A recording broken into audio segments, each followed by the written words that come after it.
may isa pa si Partner B. Ayan. Ang aking... Hello.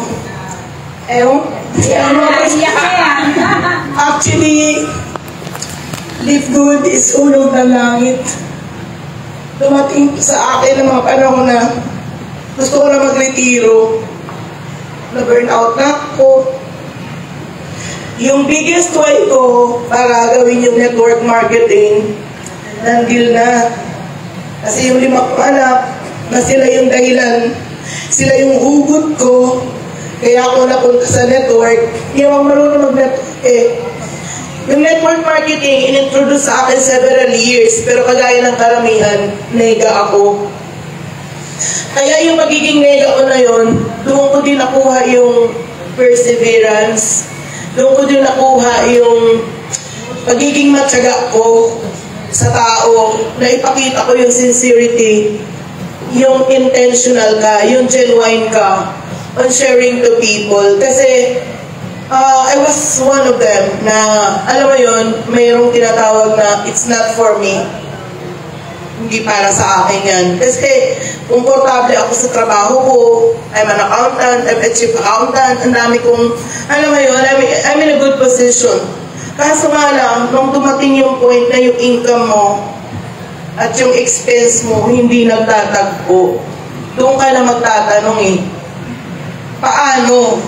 At nanalangin ako sa Panginoon na, Lord, kahit ano, basta maitawid ko lang yung mga anak ko makatapos. As a single mom, yun talaga yung desire ko 15 years ago. I've been in this business for more than 15 years. At meron akong 2 international company na trinabaho ko talaga ng totoo. In my first former company, I was there for 5 years. Thank you, Upline. Si Upline Fernan, kasama ko yan. Cross-line kami, pero di ko alam na destiny pala kami na magsama ngayon. Kasi kahit cross-line kami, grabe yung mamahalan kami talaga. Ako, si Coach Nolo, kaming 3 lang, nagdi-dinner kami, nagbabaliwang kaming 3. Wala naman kami pakinabang sa isa't isa. Kasi cross-line naman namin ang mga sarili namin. Pero nagpapawilang kami. Every time na naghihiwa-hiwalay kami, parang bagong tao na ulit kami. Alam mo yung ganon? So, ngayon, itong gabing to, kagabi, masaya ako. Lahat kayo, nakausap ko talaga, no? Kaya iba mangyayari sa atin ngayon. Yes. The best is yet to come with Live Good Philippines. Maniwala kayo. Kasi kagaya nga ako ng sinabi ko, bago ako pumunta doon, yun allow me to share something na ayoko na talaga, magre-retiro na ako. Pero God leads me to continue my purpose in network marketing. Hindi ko alam. Alam nyo na, gas-gas na yung kinikwento ko sa inyo. Pero para sa mga nandito na hindi pa natin na-identify solid kung ano talaga yung pinaka-inner core, bakit tayo nandito, please dig it up through prayers. Magnalangin po talaga tayo ng totoo. Kasi talagang i-guide talaga tayo ni Lord kung saan tayo pupunta. Yung pagpunta ko ng Live Good, hulog ng langit ito. Can you imagine, kapipray ko lang ng taintim na dalangin, patitulog, pagpuklat ng mata ko, pagdilat ng mata ko, landing page ni Coach Fernan, na na-inlove ako. At ito ang nakakatuwa, na sobrang pinagsasalamatan ko to lagi-lagi every time na nagpe-pray ako. Sabi ko, Lord, thank you for extremely guiding me na yung decision na ginawa ko, pitik lang po. Hindi po ako ganon. Kaya nasabi ni Coach Noel ano ba yan si Magdi?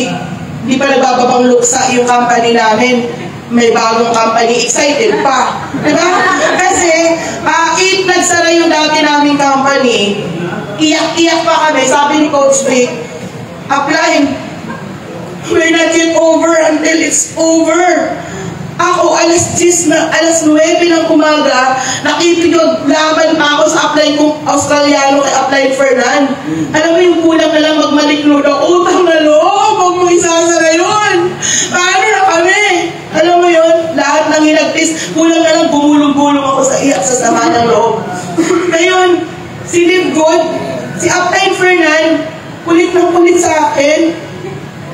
Pero I politely said, no, okay na ako dito kasi akala okay na.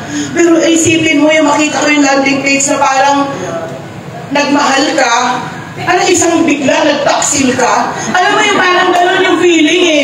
Kasi parang, isipin mo yun, nagdadalang hobby ako dun sa dating company. May bago na inlove agad. Alam mo yun, yung nahugot agad yung puso. Ano to, balimbing? Alam mo yun, wow, grabe, amazing to ah. Kinilabutan kaya no, tumatayo yung mga balakibo ko. Grabe talaga yun. Tapos sabi ko, call me now. Tawag siya na, ano to? Napapaliw ako, sabi ko gano'n. At doon pa lang, sobrang pinagpapasalamat ko sa Diyos yun.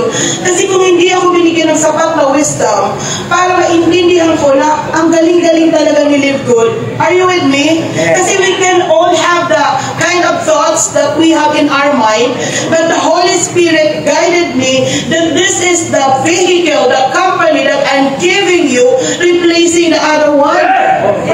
Ang isipin mo, nagkita kami ni Apline Fernan. Sabi ko, partner, magkano na makinita mo dyan? Ang dami kong tanong sa kanya eh. Sabi niya, 800 plus. Wow, kahit malo! Sabi ko gano'n. 3 weeks yung apply na, no? Sabi ko, hindi naman sa mga 50 mil.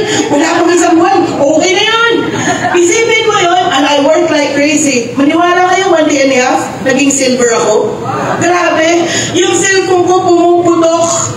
Wala akong tulog. Alas 2, alas 4, wala akong karapatang matulog talaga. Kasi kumakalingaw-ngaw talaga yung mga cellphone ko. Eh wala pa namang BMW, YouTube. Alam mo, hindi ako marunong mag-screen recording. Coach Ray Tabay, buti na lang, tinuruan ako offline. Ganito mag-screen sharing. Pet malo. Pati yung mga screen recording, hindi rin ako marunong. Natuto na lang ako by myself. In-scroll ko talaga yung mga cellphone na yun na hindi ako mag-gadget ha. Pero pati Zoom, pinagpapawisan ng mga singit-singit ko nun. Pag hindi talaga siya nagkukonek, alam na mga leaders ko yon. Kasi magmi-meeting kami, paano na ba to? Yung 2G, may 2G pala, may 5G pala. Tapos kung hindi ko kinausap yung mga anak ko, alam nyo, hindi naman ako nagkaganito kung hindi to para sa inyo. Bakit ba hindi nyo iniintindi tong connection ka? Ngayon, malaman lamang ko, 5G pala kami. Ano ka pala ng internet? Pero nagsakritisyo ko ng mahabang panahon. O dawan, akala ko may problema internet namin. Yung pala nakakunik ako sa 2G. Alam talaga yun. So, alam niyo yun, yung nagturo sa akin ng pagsusong si Coach Danny, tinutulugan ako sa bahay. By the way, ito lang po 4 months, wala akong presentation by my own. Nag-platinum ako lahat-lahat, hindi ako nag-present. Saan? Hindi ako lumabas ng bahay ng kahit isang kape, wala akong ginastos. Nasa bahay lang ako. Naka-plug in lang ako kay Apline Fernan. Sabi ko kay Apline, gawan mo ako ng isang video presentation mo. Gusto ko to. Ilagay mo www.livegoodtour.com/eagleb99. O di syempre naman si Apline, bigay sa akin. Eh di rin yung pinamimigay ko. Nagkakaintindihan po tayo. Kaya perfect home-based business platform to. Alam mo kung kailan ako lumabas-labas? Teka muna. 38 days, di ba? Nag-platinum ako. 1 week, nag-gold ako, nag-leaderboard. Sabi ko, ano to? Ang bilis-bilis. Kaso nga lang, may mga tragedy ang nangyari in between that I don't have to disclose. Pero perfectly, nagpapasalamat ako sa Diyos kasi pagiging diamond, alam niyo po ba yun? Hindi yun about money. It's not all about that. It is going through the process that in that particular process, the brilliance will come out within you. Yung ikaw mismo, nananabas, ikaw na magiging mas mabuti talaga tayong tao. Kasi ito, yung business natin, ihahanda natin lahat ng aspeto ng buhay natin. Physical, mental, yung health natin, yung leadership natin, lahat yun is psychological. Everything you have to balance, especially the spiritual. Kasi isa lang dyan, pwede tayong wasakin ng kalaban. Kaya dito, sa mga leaders, mga platinum, I'm talking to each one of you. Let us be more intentional of grooming our personality, ourselves. Kasi yung ating hahawakan dito, mga tao. Among all the 5 skills, ito lang ha, ito lang ang isi-share ko. This is my message to you. Number 1, mindset. Number 2, skill sets. Yung mga skill sets, tinuturo yan sa atin yung prospecting, inviting, presenting, hindi na, may mga presenter na nga eh. Pero kung nag-o-offline tayo, mag-aral talaga tayo. Follow up and close, handling objection, getting started, duplication, andun yun. But I gotta tell you that there is one particular skill sets among all the skills na ito talaga yung mamasterin natin. And you know what is that particular skills? You know what is that particular skills, no? Na kailangan talaga nating masterin? Hello, Live Good family, listen to me. It is nothing. Among all the skills, it is nothing but. It is nothing but the people skills. People skills. Kasi dito po, iba-iba po tayo ng personalidad. May melancholic, may phlegmatic, may sanguine, may choleric. Yung mga choleric, nakaka-irite yan eh. Mga boss yan eh. Alam mo yung kala mo, sila yung boss. Pero intindihin nyo, kasi sila yung mga taong result-oriented. Ngayon, kung hindi mo naiintindihan yung apply mo, choleric pala yan, ay iiyak ka. Ngayon, kung hindi mo naiintindihan yung downline mo na makulit lang yan at gusto lang niya masaya, walang direksyon ng buhay, isipin mo yun, kailangan aaralin natin ang personality ng bawat isa. At I'm telling you, pag ito na master natin, great network marketer talaga tayo. Okay? So sana, meron po akong na-share sa inyo. At isa pa po, ito po importante. Lahat tayo dito, we're not cross lines. We're heading to become diamonds. And to tell you, once we become diamond, it seems like we are a co-owner of Live Good. Kasi the 2% group sales is being distributed equally to all the diamonds. So sino ang crossline? Eh kung lahat naman tayo, yung effort ng lahat is talagang hati-hati tayo. Okay? So sana, salamat, upline. At ito nakakatuwa. Itong ganito pong banding, hindi na po ito bago sa akin. Pero among all na inatinan ko for more than 15 years, ito talaga yung genuine. Ito talaga yung pure. Kasi alam mo, wala kang fear na next month may quota ka na naman. Next month, meron ka na naman kailangang i-balance. Next month, meron ka na naman i-comply. Ito yung company na, ano sabi ko? Sisiw, mani, popcorn. Ang dali-dali. Sobrang dali. Kaya nga sa sobrang dali, sa mga nanonood dyan, sa sobrang dali, taken for granted nyo si tunay. Kasi pwede naman kayong kumita ng tunay eh. Diba? Pwede nyo i-replace. Uulitin ko yung sinabi ko dun sa Blue Leaf. Naka-live kayo. Ito lang po ang challenge ko. Sa lahat ng mga nanonood dyan, think like a diamond. Think your mindset is everything. Isipin mo yung tunay, hindi 2,900. Isipin mo 2.9 million. Kasi pag 2.9 million ang inisip natin, yung hataw mo ang 2.9 million kasi iniisip mo magmumulti-millionaire ka. At dito sa Live Good, once na na-reach mo na yung diamond, isipin mo para ka nagpe-pension ano ba yun? Yung nag-retire ka, di ba pag nagre-retire? Okay, mag-aantay ka ng 25 years bago mo makuha yung pension ba ang tawag doon? I'm sorry, no? So, celebration yun. Live Good. Pag nag-diamond ka, parang nagpe-pension month after month after month after month. So, hindi mo pa paglalasaan yun.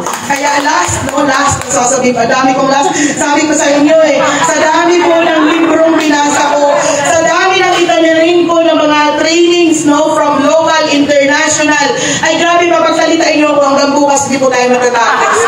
Okay, ano ba yung last na sasabihin ko? Ito na lang, tulungan nyo po sarili nyo.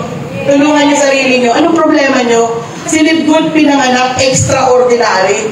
Anong gagawin mo? Extraordinary opportunity ang magbibigay sa'yo. Galingan mo, gawin mo yung sarili mong extraordinary. Kasi pag ginawa mo yung sarili mo to become an extraordinary person, the results will really come out. Ngayon, nahihirapan ka, paano gawin yun? Ano bang gagawin ko? Last na lang po ito. Taniman mo yung puso mo ng binhi ng pagnanasa. Pagnanasa, the burning desire. Kasi sa totoo lang, lahat tayo natutunan ko to sa mentor ko, we are designed by God to become successful. And succeeding is our destiny. So ngayon, parang agila, ang destiny ng agila is pupunta sa ilalim. Ang agila, tataas pa sa bagyo. Ngayon tayo dito, since human being, I'm talking to all platinums right here. Alam ko, hindi ito madali. Darating kayo sa point na you will be devastated. Ayoko na. I'm not saying na lahat po ito is talagang plansyado, maganda. Darating kahit regardless of the situation, mag-burn out tayo, magpagod tayo, but be ready. Be ready kasi part yan ng ating goal. Pero kung yung desire, yung pagnanasa sa puso mo, buhay na buhay, piliin po natin yan kasi yung gift of choice, yun yung binigay sa atin ng Diyos. Kasi kahit ang disenyo natin maging successful, okay, magiging successful talaga tayo because succeeding is our destiny. However, yung choice nasa atin. You want to become a loser or you want to become a winner? You want to become a successful or you want to become a failure? Ngayon, asang ka doon. Ngayon, ang tanong, anong gagawin ko? Ano ang gagawin ko? Ito po, seryoso. Manalangin kayo sa Panginoon. Lord, taniman mo ako ng binhit ng pagnanasa. Kasi once yung pagnanasa na yun, yung burning desire, nasa puso natin na kahit ano pang mangyari ng mga traidya dyan, babangon at babangon ka kasi yung pagnanasa ng puso mo, makatulong ng tao, mabago ang buhay nila. Isipin mo ngayon, ako po, grabe, kauuwi ko sa Saman, nakita niyo yung sayaw ko? Diba? Yung pera, inilalagay mo doon, nanalo pa nga ako ng corona Diba? Sabi namin, next year, mga kabats ko, hindi na perang ganun bundle Ano yun? Hindi para magyabang para makatulong sa alma mater namin. Kasi alam mo dito ngayon, pangarap mong wala na, akala mo na hindi matutuloy. Pero dito sa Libgod, buhay na buhay na buhay. So pag binuhay natin yung ating mga pangarap, taniman natin yan ang pagnanasa, maniwala ka. Ito nga ating natitikman ngayon, wala pa to? Just an icing on the cake. Yung tunay na lasa at sarap, wala pa. Patikim pa lang to.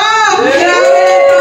Kaya nakaka-excite. Ewan ko, ano mga itsura natin 3 years from now. Kahit na lang 1 year from now, isipin mo yung 1 year from now, kumikita ka ng kakaiba ng petmalo. So nakaka-excite, galingan natin lalo. Magmahalan tayo sa isa't isa.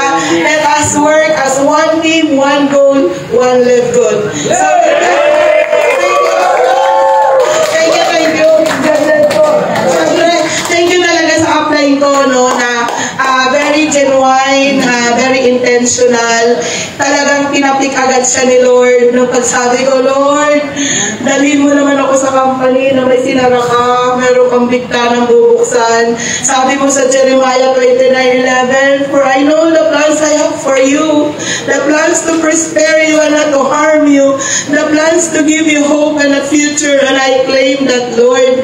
Patulugin mo muna ako ngayon, Lord, kasi 10 days na ako walang tulog. Tapos si Upline Fernand, biglang magsisend sa akin ang landing page. And the rest was history. I am grateful. Shout out naman sa Rainbow Club, sa aking personal enrollee, si Coach Charlene Caparoso na nanganak ng 2 diamond. Meron ako 3 diamond ngayon. Tapos ng aking mga leaders, siyempre si Coach Ching na pinukpok ko na to the highest level. Tapos si Ate Marcy na natulog muna sa kangkungan. At sa lahat ng aking mga leaders na nandyan na hindi kayo sumabay. Pero alam nyo, the best is yet to come with Live Good. Sa lahat ng mga cross lines ko, hindi ko kayo cross lines. So maraming salamat to Live Good family. Bagamat magkakaiba tayo ng strategy, sana dumating ang panahon, magkakaisa po tayo sa ikabubuti ng Live Good. So with that, thank you so much sa time ko. Mahal kita, mahal ko kayo. Thank you so much and God bless everyone. Thank you. Coach Judah, thank you Pinayak mo kanina. Maraming palakpak.